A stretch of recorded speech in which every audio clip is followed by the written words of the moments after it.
Hello, everyone. Welcome to the first edition of the Saint Petersburg, Florida Area News Podcast for the year 2019. Happy New Year. I'm your host, Joshua Black, and for the next 10 minutes, we'll discuss just how little has changed about our government. New year, new you, not so much. But first, we must discuss the viral video about an event that happened in our city. No doubt, most of you have already seen the video of a man who attacked a rather diminutive McDonald's employee who quickly served him, as one Facebook commenter noted, a fillet of fists, defending herself with clear skill and competence against a larger foe. What most people don't know is the role played by our very own St. Pete City Council. The straw man started the fight.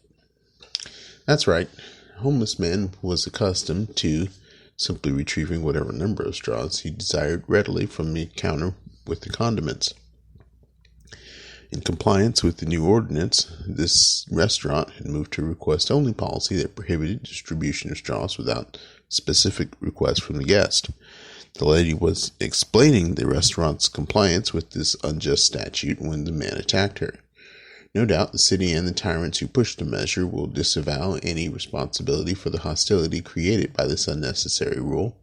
After all, they spent all of their allotted time during the debate talking about how welcoming the people they knew were to the changes.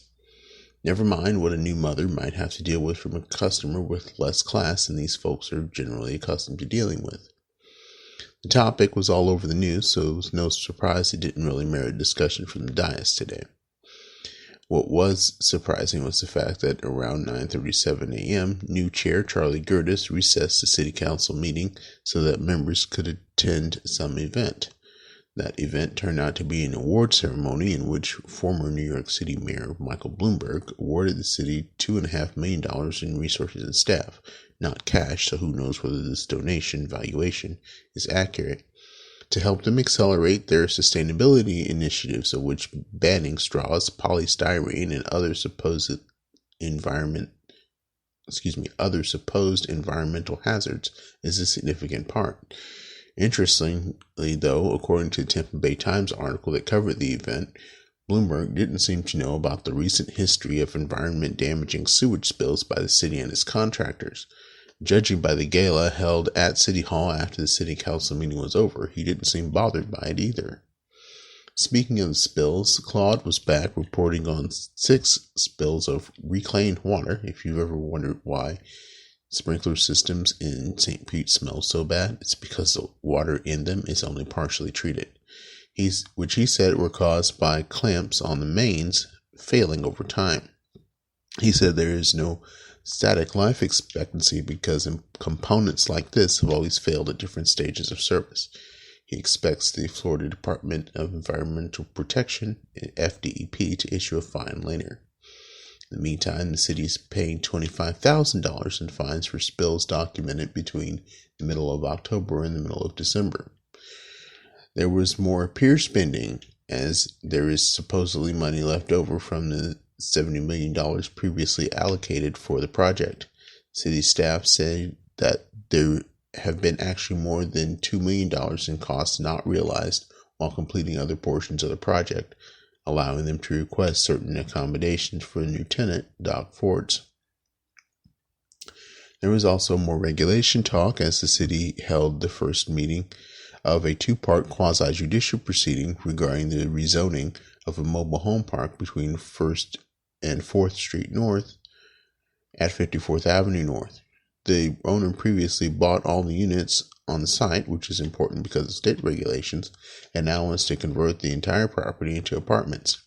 This is likely because the park isn't fully rented out, and people these days are looking for more substantial shelter, especially considering the currently higher cost of replacing mobile homes than in previous years, and the fact that the city did directly get hit by Hurricane Irma last year. Councilmember Driscoll expressed concerns that approving the new ordinance, the new zoning, will displace the residents who can afford relocation the least. Her concern exposes a fundamental flaw in zoning policy. If the city didn't mandate only one use for the plot, he wouldn't need to rezone the whole thing. He could just build on the portion that is currently vacant. Thus, he could continue to rent to people who still want to live in mobile homes while also attracting people to his property who don't.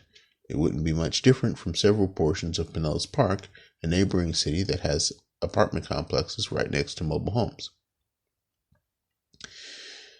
Speaking of housing, during the council committee reports, it was noted that the board of the Saint Petersburg Housing Authority has not responded to the list of topics emailed to them by the council's legal team and compiled on December 13th PSNI meeting.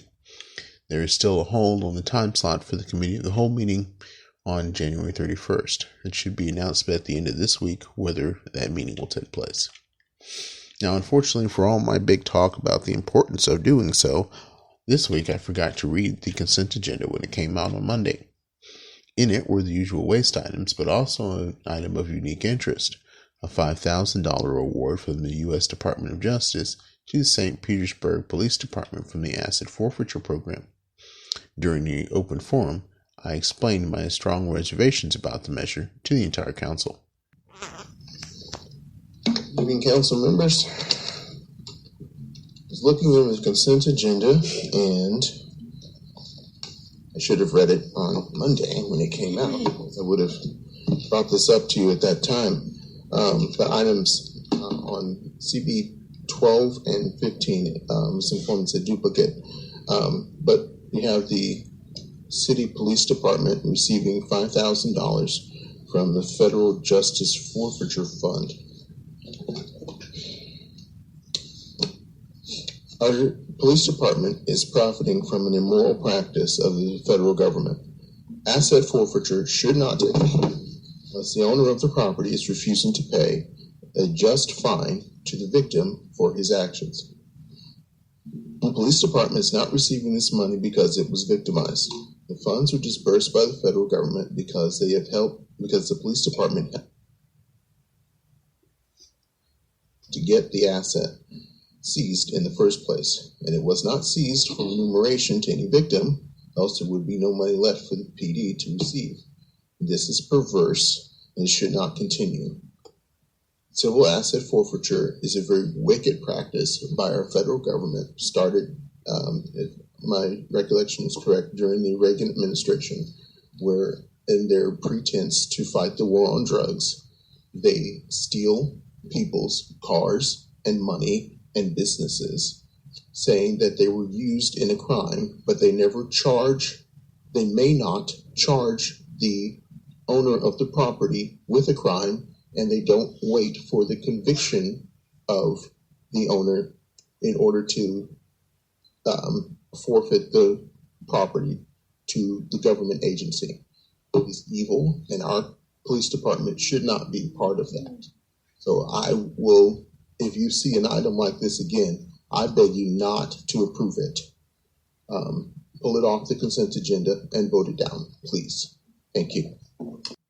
After I spoke, another member of the community had something to say about a serious problem in her neighborhood.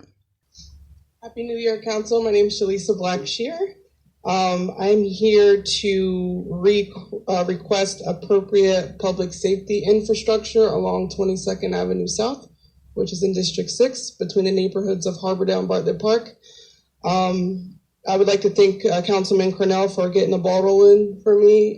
Councilman has been helping me since the end of July up until now, requesting flashing crosswalks. I believe Councilman said that the Complete Streets campaign did put it on the list, but it's not priority because it did not meet initial traffic counts based on observation, and this is quoted by Evan Maury of the Transportation Department at this particular location from statistics based on May 13th of 2014 and December 5th of 2016. Jennifer M. Ross conducted a survey around August 20th for 45 minutes. She did 3 different 2 to 3 time intervals, and she noticed at each time interval there was 6 children crossing the street. And there's no infrastructure there. There's no crosswalks. There's also incompleted sidewalks, which hinders the elderly and handicapped for walking or in their wheelchair along the sidewalk. They have to go into the street. So council and administration, all respective places, I implore to you to make this priority, having crosswalks, 2 crosswalks, one at 7th Street and 22nd Avenue South that is an intersection, and one off of East Harbor Drive and 22nd Avenue South. And this separates Bartlett Park from Harbordale from Bartlett Park to Frank Pierce, which is active year-round with youth and heightened in the football season. So again, I implore to you, Council and Councilwoman Driscoll, to make this a priority, and I will be keeping you accountable. Thank you. Now, I spoke to her afterwards, and we remarked about how much better it would be if the matter were simply authorized to be handled by the community center itself. Why should anyone have to go to all the way to City Hall to deal with the issues right in front of them? Even more irritating to her, though, was the fact that she had to get help from the council member of the neighboring district because her elected council member was paying her no attention. It was noted during the approval of the 2019 calendar for City Council that this member has sought and received the greatest committee workload of all the members. It seems that sitting on boards and committees is more important to Gina Driscoll in helping her constituents with issues they face day to day. Such seems to be the way of politics in the United States. Constituents are voters and nothing more to politicians. Justice for them? Ignore it. Danger for them? Brush it off. Photo op for a meaningless donation from a billionaire with a tyrant's vision for the same residents? That's the ticket. We're certainly a long way off from the biblical form of government, which consisted solely of judges who focused on disputes in their communities. Thank you for listening. This has been St. Petersburg, Florida Area News, a production of the Reconstructionist Radio Network.